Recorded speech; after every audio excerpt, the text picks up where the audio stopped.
My brother broke my nose on Thanksgiving night. And my mom called it just a scratch. I was still wiping the blood from my mouth when she ripped the phone from my hand. Stop being dramatic. Janelle, she said, like I'd spilled something on the rug. My dad didn't even look up from the football game. There she goes again, he muttered, always needing attention. That's when something shifted. The part of me that still believed I was loved, it cracked. Like my rib. Like the silence I'd been swallowing for decades. And maybe they never did love me. Maybe they only loved having someone to control. I'm Janelle Carter, 32 years old. Trauma nurse. Oldest child. The one who drove my mom to every chemo appointment. The one who changed Dad's for after his stroke when no one else knew how. But to them, I've always been too emotional. Too much. And that night, when my brother Trevor slammed me into the fridge, then drove his knee into my face, they didn't flinch. Didn't move. Just like always. I didn't scream. I didn't cry. I walked out like I walk out of a hospital shift. Calm. Bruised. Done cleaning up other people's damage. Have you ever been dismissed by the people who were supposed to protect you? Have you ever bled in front of your family and watched them act like nothing happened? Tell me in the comments. Where are you watching from right now? And what time is it where you are? Because this isn't just a story about bruises. It's about the moment a woman realizes, if they won't protect you, you protect yourself. And maybe someone else too. Because 2 days later, I got a call. A little girl said my brother had pushed her. And someone told her, don't be a drama queen. Don't end up like Janelle. She's 8. Just like I was. This ends now. Let's begin. I didn't go to the hospital that night. I should have. I had every reason to split lip, bruised ribs, a gash just below my eye. But instead I went home. To my apartment on East 11th Street. The one bedroom I'd carved out of a life of overtime and low expectations. I walked in, locked the door behind me, and dropped the grocery bag I had carried all evening, the one meant for Thanksgiving dessert. Pumpkin pie, whipped cream, the good kind of cinnamon. It sat melting on the kitchen tile while I leaned over the sink and tried to breathe. My reflection in the window didn't even look like me. Swollen lip, bloodied nose. The beginning of a black eye forming like a storm cloud over my cheekbone. But my eyes, they weren't crying. They were still. That's how I knew something had changed. For years, I convinced myself I could absorb it. That the small slights, the comments, the digs, the birthdays skipped, the photos erased, were just family being tough. That Trevor didn't mean it when he called me pathetic. That my mother wasn't trying to hurt me when she called me a phase. That Dad's silence was strength, not cowardice. But there's something about getting your face cracked open next to a half-eaten turkey that makes clarity unavoidable. I cleaned the blood off slowly, quietly. Like I'd done with patients 100 times before. Only this time, the patient was me. And I didn't lie on the incident report. I opened my old nursing notebook, the one I kept shoved between a CPR chart and extra pens, and started writing. Patient self. Orbital hematoma. Nasal fracture probable. Contusions across upper thorax. Incident. Physical assault by known male relative during domestic gathering. I paused. Then I flipped back 5 pages. Age 9, locked in garage overnight. Age 12. Bruised collarbone from wrestling. Age 15, missed birthday, told I was too moody to join. Age 19. Shoved during an argument over nothing. Age 27. Cut from family loan decision. Age 32. Thanksgiving. Broken nose. Silence. When you write it all in one place, the pattern is impossible to ignore. It wasn't isolated. It wasn't drama. It was data. That's when I remembered something my mentor once told me on a night shift at St. Luke's. In emergency care, we don't wait for a wound to get infected to take it seriously. We intervene because prevention is power. She was talking about sepsis, I think, but now it applied to everything else. The next morning I called in sick, the first time in 3 years. Not because I was ashamed, but because I didn't want my coworkers to see me like that. Not yet. Not until I knew what to call this. Around 11 a.m., I opened an old box from under the bed. Inside, a cracked teacup from childhood. A photo of me at age 6, arms outstretched, face missing from the print. A note written in blue marker. Janelle, stop ruining everything. T. I should have thrown it out. But I didn't. Instead, I laid it all on the table and took a photo. Then I opened my laptop and created a folder. Project Witness. Not revenge. Not pity. Just record keeping. For when people forget, or pretend to. Around 2 p.m. my phone lit up. A number I hadn't saved. But the voice I knew immediately. Janelle? It was Rachel, my childhood neighbor. We hadn't talked in over a decade. I wasn't sure if I should call you, she said quickly, but my daughter, Lily, she's staying at your parents' place this week while I'm out of town. And she hesitated. And she said Trevor pushed her into the stair railing. I froze. What? She said he called her a drama queen. Told her to stop acting like you. My jaw clenched. I could hear my own breath before I could find words. She's 8, Rachel added. And she's scared. I didn't know what to do. I looked at the broken teacup still sitting on the table. It had a small chip near the rim. Barely noticeable. But once you knew it was there, you couldn't unsee it. I'm glad you called, I said. Don't worry. She's not staying there much longer. Because this wasn't just a story about a broken nose anymore. This was a story about a pattern continuing. And a woman finally deciding where it stops. Right here. With me. I didn't call the police. Not yet. Something in me said, don't move too fast. Not until you have enough. Enough to silence their denial before it starts. I called Rachel back that night. Do you trust me? I asked. She paused, then said, I trusted you when I was 8. I trust you now. I told her I'd check on Lily first thing in the morning. I'd bring groceries, the excuse my mother had texted me 2 days ago. Eggs, oat milk, the fancy tea she liked to pretend she never asked for. When I pulled up to their house the next day, the porch light was already on, even though it was 3 in the afternoon. That light had always been on, even when we weren't welcome. I rang the bell out of habit. My dad opened the door with the same tight-lipped expression he wore at my graduation. Cold, formal, and vaguely disappointed. Well, he said. You look better. He meant the swelling. I didn't respond.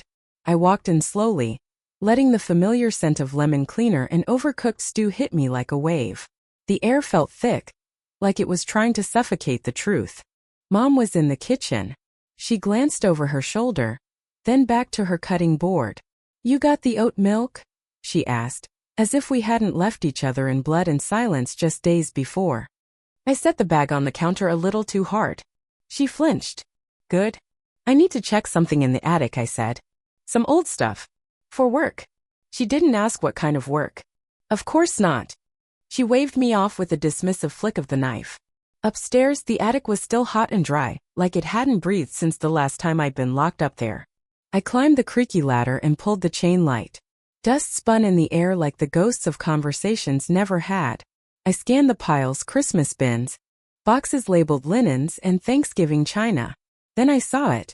A large blue trunk in the far corner, half covered by an old comforter. The lid was dented.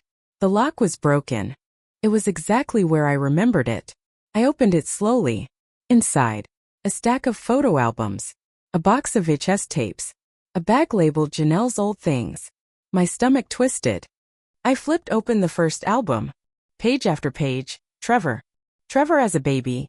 Trevor in a Halloween costume. Trevor with Dad. Trevor at prom. I kept turning. No sign of me. Not until a torn page near the back. Just the edge of a birthday cake, pink frosting, one corner burned. In shaky purple marker, Janelle's Day Purple Heart. And then I remembered. That was the day Trevor locked me in the linen closet. I'd cried so hard I passed out on a pile of towels. No one came for hours. I stood still, the memory tightening like a wire around my chest. But this time I didn't cry. I pulled out my phone and snapped photos of every page. Every omission. Every scar-shaped memory. Then I opened the bag of Janelle's things. Inside were drawings I didn't remember making. A school award. A cracked porcelain teacup, white with blue vines, the one I'd used every night until it mysteriously broke. I held it carefully, chip and all. Downstairs I heard laughter. Not from my parents. From a child. Lily. I froze. Then moved fast. I descended the attic steps as quietly as I could, following the sound toward the back of the house.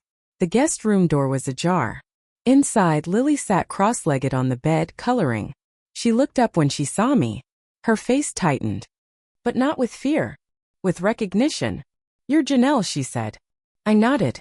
"Did he hurt you too?" I knelt beside the bed. She looked so small in that oversized shirt Mom always made kids wear when she didn't want them, ruining their own clothes. "Yes," I said quietly. "Many times." She bit her lip. "He said not to tell. That I was making it up. That I was being dramatic." My throat burned. "He told me that too." She leaned in, whispering, "Are you still dramatic if it really happened?" That question lodged itself deep in my chest. "No," I said. "That makes you brave." Just then my mother's voice pierced the air. "Lily, what did I say about staying in your room when guests are here?" Her tone was sharp, controlled, the kind that sounds calm to outsiders and terrifying to a child. Lily flinched. I turned toward the hallway. "Your guest is leaving," I said clearly. Mom's footsteps faded. Lily tugged my sleeve. "I have something," she whispered.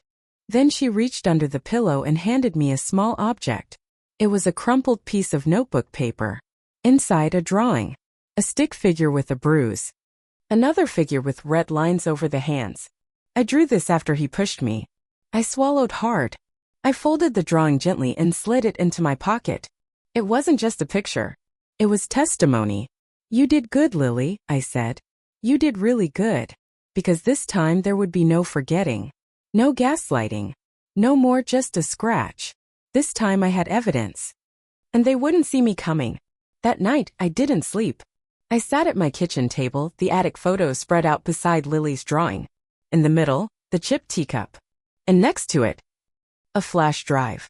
I'd scanned everything, the torn album pages, the photos with me cropped out, the scrawled note from Trevor telling me I ruin everything, the medical log I'd written in my nursing journal.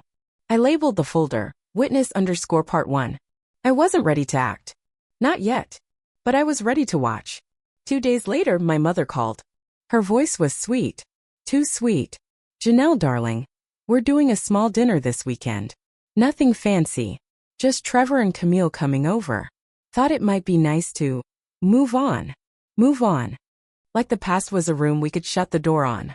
I said yes. Because some doors you don't close. You walk through them quietly. With eyes open. And back up in your bag. I showed up with a peach pie and a half smile. My parents were dressed like they were hosting a country club brunch. Mom wore her best blouse. Dad shaved for once. The house smelled like rosemary chicken and denial. Trevor was already there, laughing too loud, making Camille's father a gin and tonic. He didn't look at me. Not at first. But I felt it, that sideways glance, that smirk he wore like cologne. My name card was set at the far end of the table. The worst seat by the swinging kitchen door, near the draft, the clatter. The noise. Classic. I smiled anyway. Because I wasn't here to be honored. I was here to listen. Dinner began like all Carter family dinners did. Fake compliments, awkward small talk. And the occasional backhanded memory. Camille leaned over halfway through the salad and whispered, "Trevor told us how you once locked yourself in the closet over a ribbon." So dramatic. I blinked. That wasn't what happened. He locked me in. But I didn't correct her. Not yet.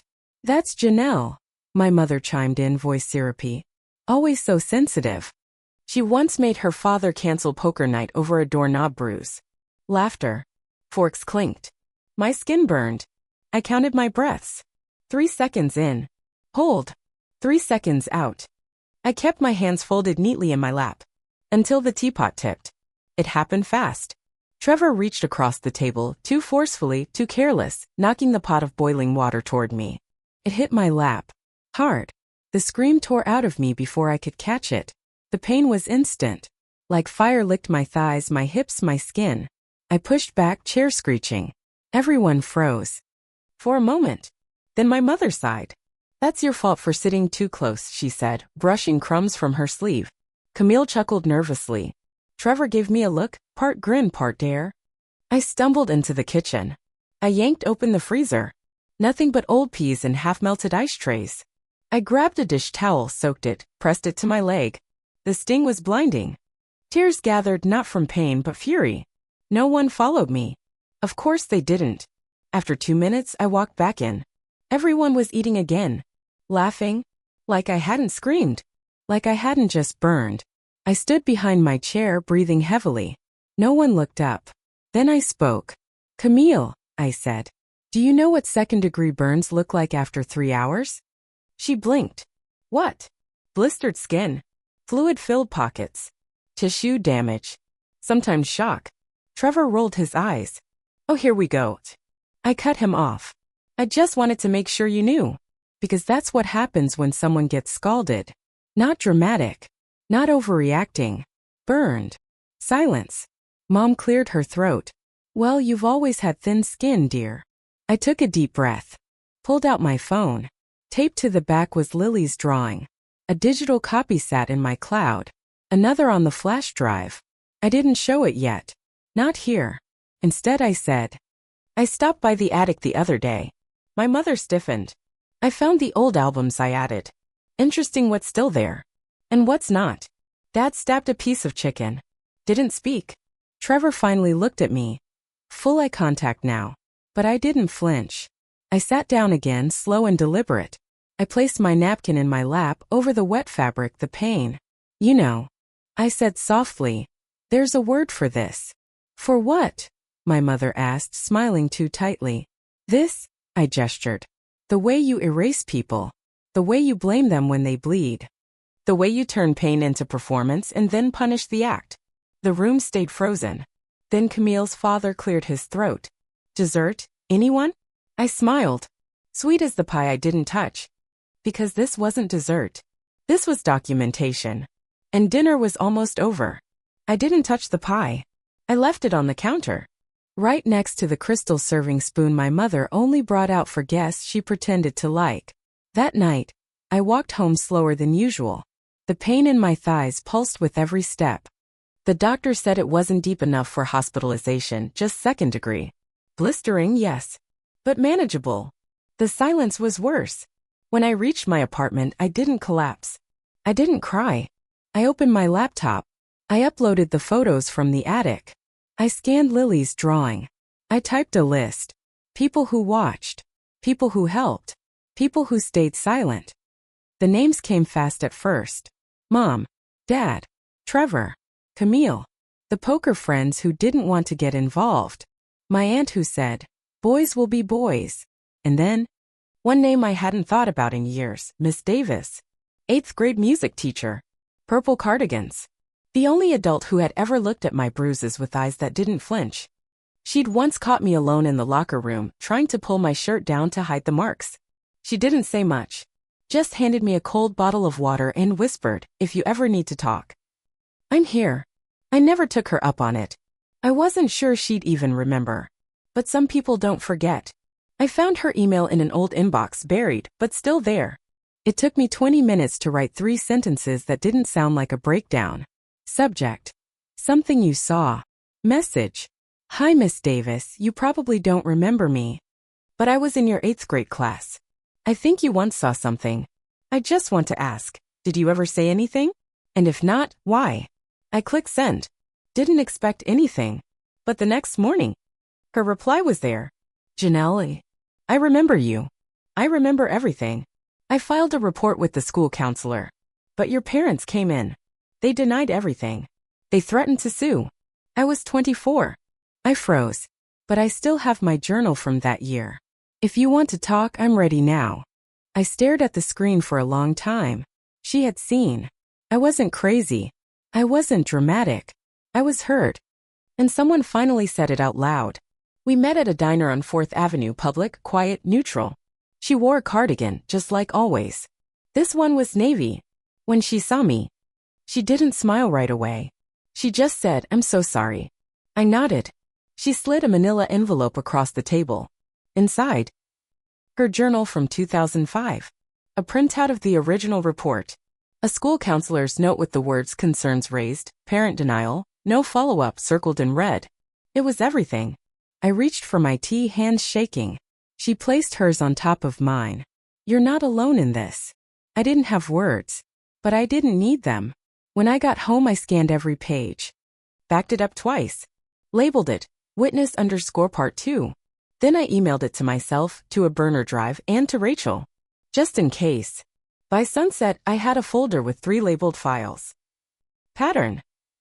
My injuries, childhood incidents, nursing log. Erasure, the attic photos, missing albums, torn birthday page. Proof, Lily's drawing, Miss Davis's journal. The counselor note. I wasn't just documenting anymore. I was building a case. I sat on the couch, the old teacup in one hand and a new one beside it, the one I'd bought for Lily. White porcelain. Delicate blue flowers. No cracks. That night, I called Rachel again. I'm going public, I said. I have what I need. Silence. Then she whispered, do you think people will believe you? I didn't answer right away. Because that wasn't the point anymore. I believe me, I said. And so will Lily. The next morning, I dropped off a package at the school board office. Inside, a copy of the evidence. A letter. My name. Signed. Unapologetic. That evening, a voicemail came through. Blocked number. But the voice was unmistakable. My father. You need to stop whatever you think you're doing. You're making this family look bad. If you don't, we'll make sure no one listens. I didn't reply. Instead, I saved the audio. Labeled it. Threat_01.wave. Because if there's one thing I've learned from being both a nurse and a daughter in a house of silence, it's this. Pain ignored becomes power misused. But pain faced? It becomes truth. And truth, with a voice behind it, becomes something louder than denial ever was. The meeting was held on a Thursday evening. Town Hall. 7 p.m. sharp. Rows of plastic chairs, coffee in styrofoam cups, and smiles that only lasted until the mic turned on. It was a community board meeting. The kind where local awards are handed out for exemplary service to youth and family. Guess who the nominees were? Sharon and Peter Carter. My parents. They sat in the front row, hands folded, faces rehearsed. Trevor and Camille sat behind them, whispering. Camille's nails were freshly done. Trevor wore a blazer. And I sat near the back. In a gray sweater. With a flash drive in my pocket and Lily's drawing in my purse. The board chair stepped up. She smiled wide, read a glowing paragraph about family values and community investment. Then she paused. As always, we opened the floor for public remarks. I stood. Voices hushed. My father turned around. His face froze. I walked slowly toward the front. My hands didn't shake. My breath stayed steady. Not because I wasn't scared, but because I wasn't alone anymore. I'm Janelle Carter, I said into the mic. Oldest daughter of the nominees. A few heads turned. Some smiled. Some didn't. I'd like to share something before you give out that plaque. I reached into my bag, pulled out the flash drive, plugged it into the board's laptop. Before you celebrate their service, I continued, I want you to hear what it felt like to be raised by them. I pressed play. Lily's voice filled the room. Mommy, please. I didn't mean to drop it. Please don't shut me out there again. Then my mother's voice. Well, maybe if you listened the first time you wouldn't be punished. Go. Silence followed. Sharp. Dense. Someone gasped. My father stood up. That recording is illegal. It's taken out of context. I held up the folder labeled proof. Context is in here, I said, along with 30 years of it. I turned back to the board. My name was erased from family albums. My bruises were dismissed as clumsiness. I was told I was too sensitive, too emotional, too dramatic. My voice didn't waver. Until my niece came home with the same bruises. The same words. From the same hands. Trevor stood up. This is slander. Behind me a voice rang out. She's not lying. Later, I learned Trevor was placed on administrative leave. Camille's father quietly pulled out of their engagement a week later. And the local paper ran a follow-up article. Board nominee under investigation for domestic abuse allegations. Everyone turned. It was Miss Davis. She stood slowly, holding up a piece of paper. I filed a report against this family in 2005, she said. It was buried, but I kept my copy. Another voice joined. I used to live next door, said a man in the third row. We heard screaming every weekend. We told ourselves it wasn't our business. I regret that now. The room was no longer quiet. My father stepped toward the mic.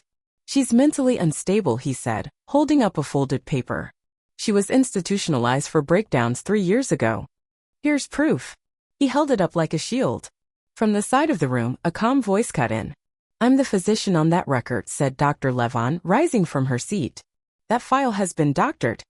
I never diagnosed Janelle with any mental condition. She came in for physical trauma. And this is a forged document. Gasps.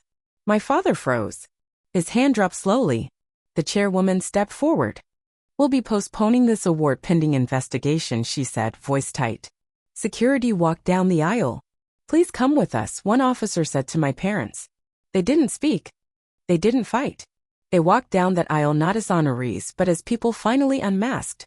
As they passed me, I didn't move. I didn't need to. Trevor wouldn't smile for a while. Not after the board referred his case to law enforcement. Because near the door, standing quietly in a blue sweater and pigtails, was Lily. She watched everything. Didn't blink. Didn't cry. Just like I had once done. I knelt beside her. You okay? I whispered. She nodded. Then reached into her pocket and handed me something. A tiny white teacup, the one I gave her. It didn't break, she whispered. I kept it safe. I swallowed hard. You did good, I said. And for the first time, the word safe didn't feel like a wish. Felt like a beginning. Took 6 days. 6 days from the board meeting to the first official letter from Child Protective Services. Charges were filed against both of my parents. Child endangerment. Falsifying records. Interference with mandated reporting. The list was longer than I expected. But not longer than what they had done. I sat across from my attorney Jeanette as she read through the details. She was sharp-eyed in her 50s with a steel gray bob and a voice like a gavel. You're doing everything right, she said. Your guardianship petition for Lily is moving fast, especially given the documentation. I don't expect resistance. I nodded. And if there is? She smiled. We'll bury them in truth. We filed a formal no-contact order the same day. No letters. No surprise visits. No, we just want to talk, voicemails. The door was closed. Legally. Finally. Lily moved in with me a week later. She arrived with one small backpack, a stuffed dog with one ear, and eyes that looked older than they should. I gave her the bigger room. Let her paint the walls lavender. Took her shopping for new bedding. Let her choose cereal and toothpaste and the shape of her nightlight. On the third night, she asked if I could sit with her until she fell asleep. I'm not scared, she said. I just like when you're there. I stayed. That weekend I took her to a bookstore. She picked out a glittery journal and 3 books about dragons. I bought myself a notebook too. Black cover. Thick pages. On the first page I wrote, "This is where silence ends." I taped a photo inside, not of me but of Lily. Smiling. Holding her teacup. Weeks passed. We settled into a rhythm. Breakfast with cinnamon toast. Evening walks with warm coats. Homework at the kitchen table. One day I picked her up from school early and we drove out of town. To the coast. It was cold, windy, the kind of gray that makes your thoughts louder. We stood near the edge of a cliff, bundled up in scarves. She held my hand. Do you think they'll come back? She asked. I didn't lie. They might try, I said. But they won't get close. She nodded once. Good, she said. I don't want to hide anymore. We stood there for a while, letting the sea air sting our faces. I thought about how long I had hidden. In closets. In silence. In the belief that family meant protection. But family isn't just blood. It's who shows up when you bleed. Who believes you before you have the words. Who listens. Who stays. That night, after Lily went to bed, I opened my laptop. The folder labeled Project Witness was still there. I renamed it Project Rebuild. Because this wasn't just about exposing them anymore. It was about rebuilding us. I deleted the photos of bruises. Kept the drawings.